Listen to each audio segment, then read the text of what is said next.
So I'm going to talk about what it's like living in rural South Korea as a foreigner. Now, I've been here for a little bit over a decade, and I've lived in three different rural areas.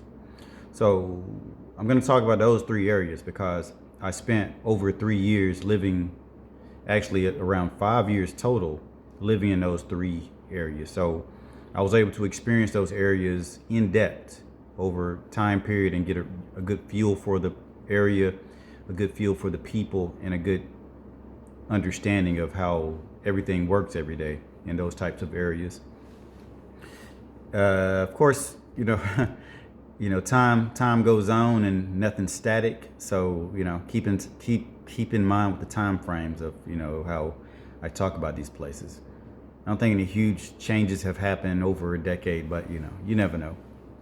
So I've lived in three different rural places here in South Korea over the past decade. The first place was Gwangju City around 2011.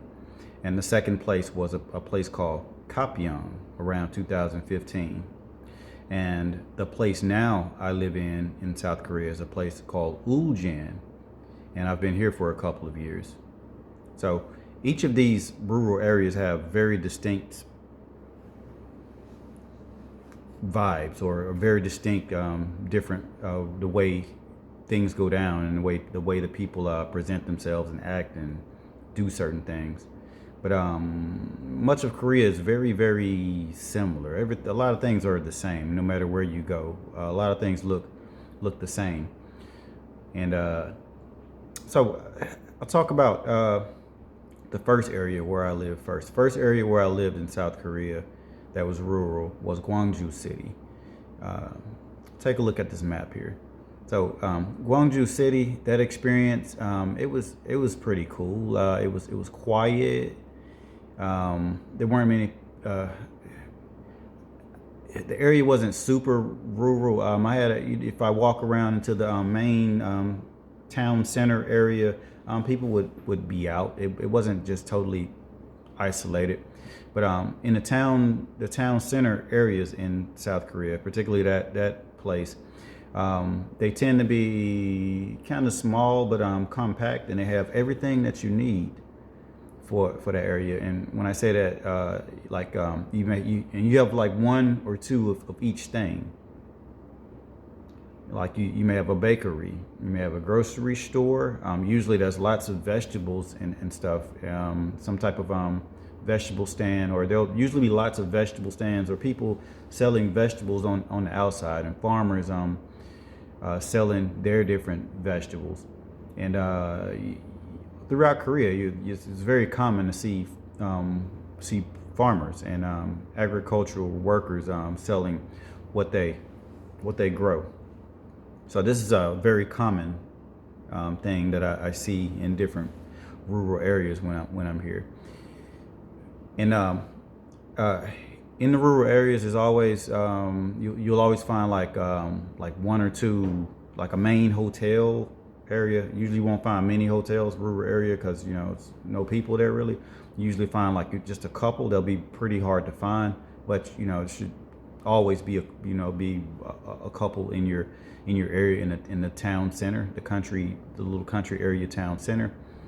And usually those areas will be full of people up in age or elderly people. Usually the older people, they leave the main city and they go to the countryside. I guess it's a common thing for, anywhere you go. But it's definitely a thing here in South Korea where people, when they get older, they want the peace and quiet and a simple life. And I guess maybe a healthier life. I'm thinking in terms of those types of things even now as I advance in my age.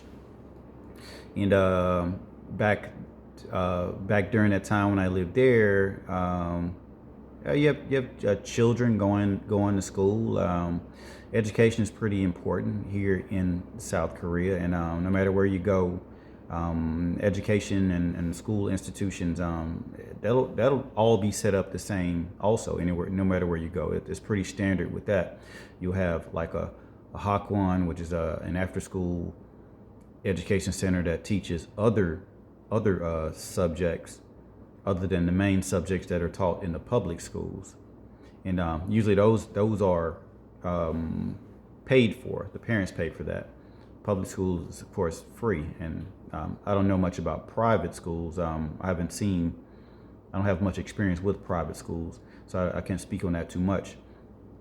And it's a nice life, and it's a nice life if you like the slow thing, and no excitement, no wild parties, or nothing, no the loudness and stuff. If you're past that, it's a good life. It's a very, very comfortable life. You have nothing to worry about.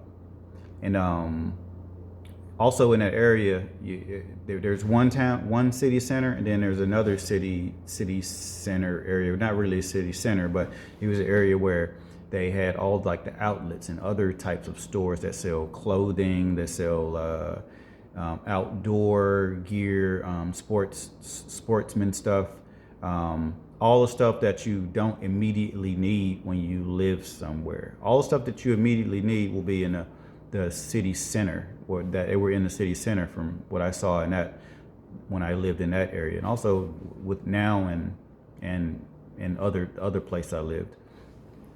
And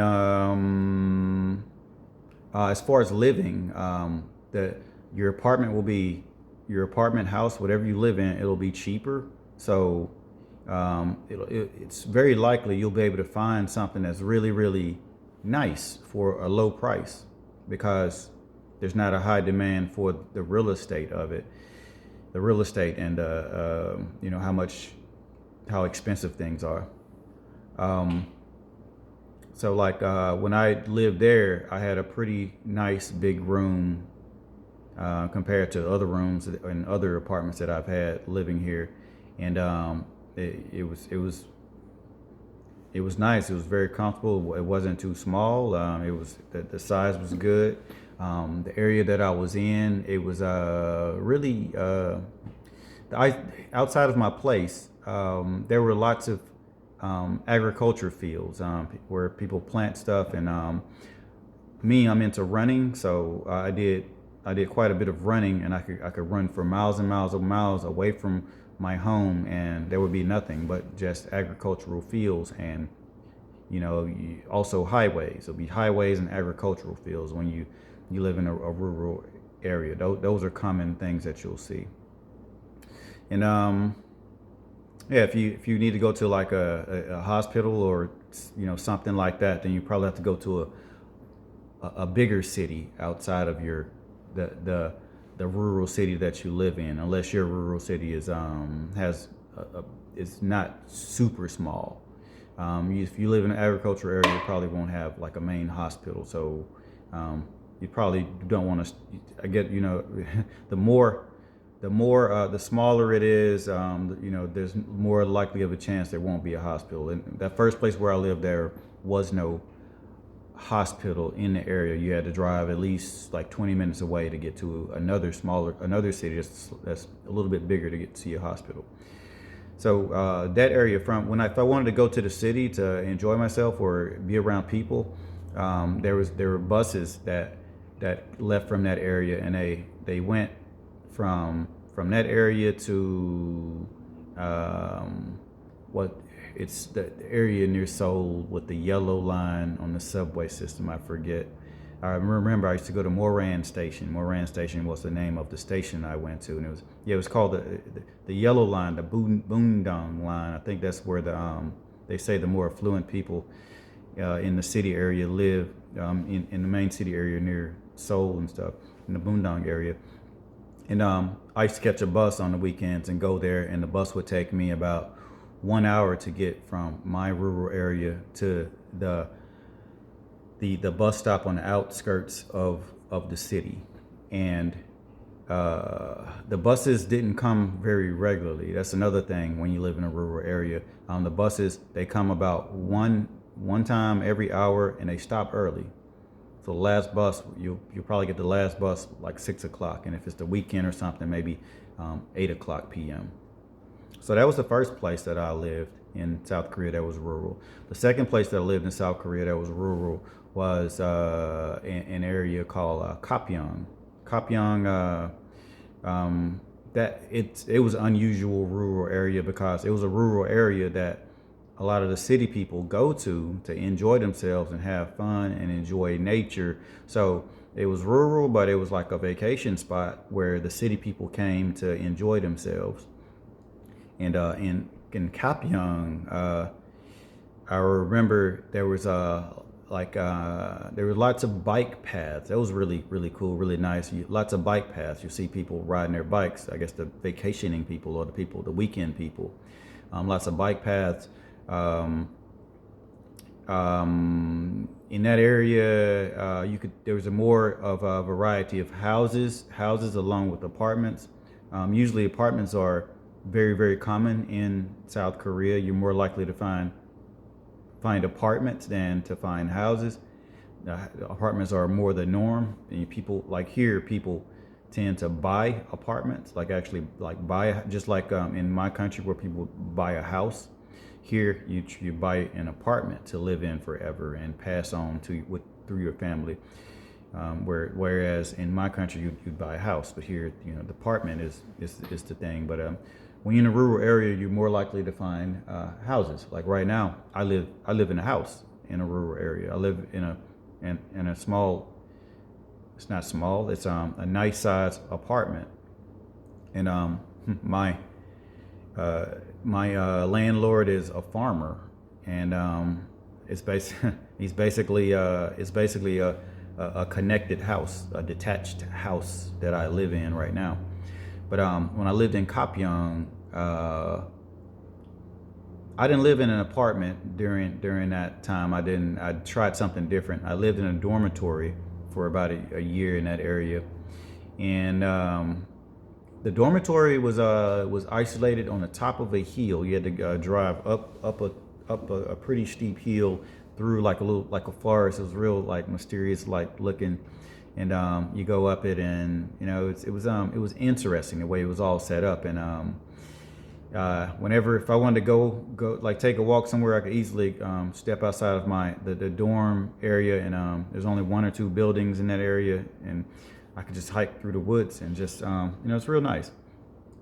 And also in that area, if I wanted to like kind of be around, go to the town area, it was a cab ride. You could call a cab. You gotta call them because how isolated that dorm area to the city, the little country city area, the location of it.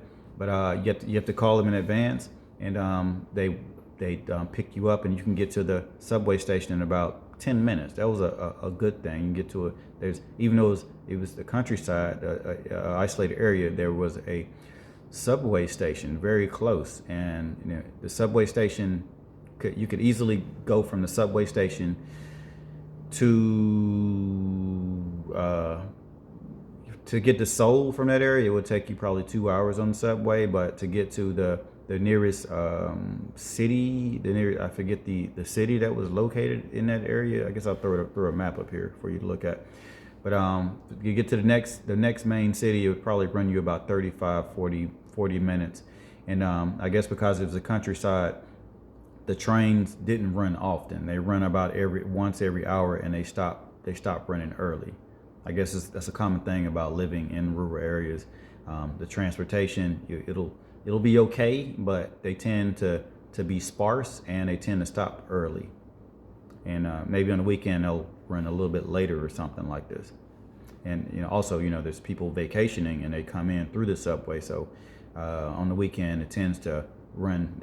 Tends to be more trains coming and going. I guess they amp the schedule up so that more people can come in and do their thing as far as vacationing. And another thing about Kapyong, it had a little bit of nature, rivers and stuff, and people could rent boats and kayaks and stuff, and kind of play around in the rivers and do their thing like that. And also it was a major tourist area, the Kapyong thing. So it was rural, but it was a pretty nice situation. Because I remember there's an island in the area called Nami Island, where I remember they had like ostriches on the island. I remember seeing those, and it was really like a really nice getaway place, and got little shops and stuff. Nice, very nice place to take a date. That area, and yeah, so that was really nice. That was really nice. And the last rural area that I lived in, which is the place where I live in right now, this area is called Ulsan, and Ulsan is on the east coast of South Korea, and it's very, very, very isolated. When I say isolated, the next major city from here is Pohang, and Pohang, you similar deal. You catch a bus. The buses run once every hour, and they stop kind of early.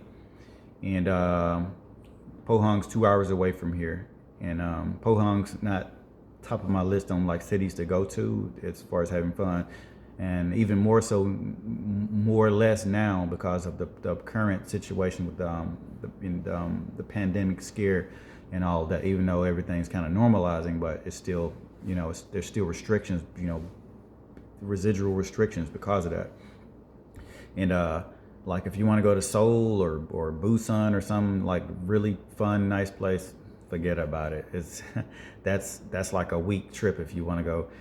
Seoul will probably takes like 5 hours by bus, 4 or 5 hours, 4 hours on a good day if you caught a bus from here to Seoul. So this area is very isolated, pretty tough. And even if you go to like a nearby town over, even those towns will be rather isolated, and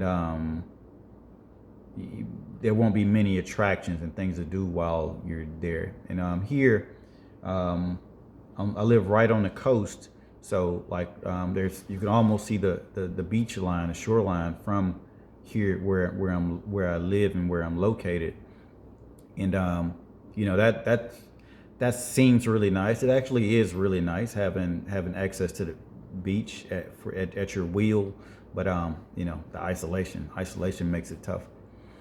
And also here, lots and lots of farmers, and this area called it's Ulsan, but it's called Gisang. Gisang's like a satellite, even a satellite city part of this rural area, so it's even more rural. And here in Gisang, this area, there's a flight school pretty close to here. I guess they have it here because this is a rural area, and it's loud all day, every day, just playing. Zzz, you just hear it, and it makes you go crazy. I can hear it right now. You can always hear planes, and that's what I've been doing for the past couple of years, listening to planes and stuff. And as far as people, dealing with people. This area is like a rural area on steroids for Korea. This is the least enjoyable as far when it comes to having relationships with people and enjoying myself.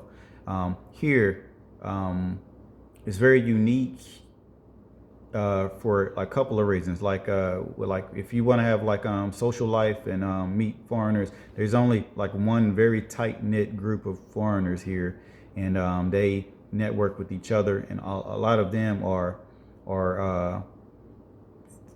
antisocial, or they want to stay away and they want to do their own thing. They're private, maybe, and so it's kind of hard to connect with other foreigners. And like even I myself, I guess I understand why they act this way, because I don't really want to reach out to many people either. It just feels weird. The whole vibe is kind of weird here. In regards to like the foreigner relationships, and in South Korea, I think it's pretty important to have the foreigner relationship, the foreigner connections, because that connects you to other people, other foreigners, and also other Korean people, because you have foreigners that can speak Korean, and it makes the network work. The more interconnected everyone is. But here, it's not that favorable here. It doesn't go well here in this countryside area because of the type of isolation that's here.